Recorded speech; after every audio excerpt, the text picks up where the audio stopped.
16 Uhr.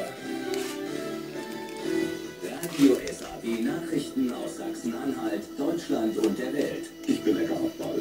Guten Tag.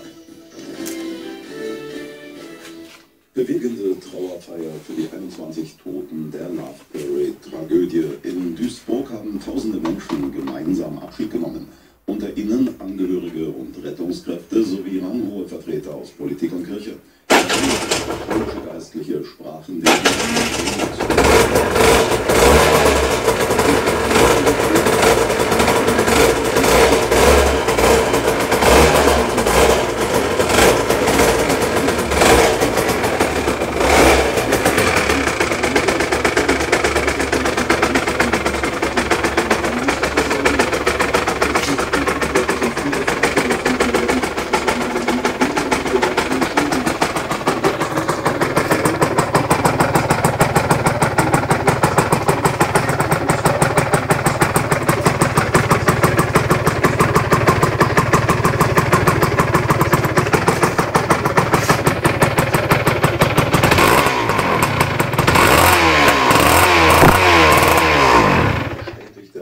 Sprecher des Ministeriums.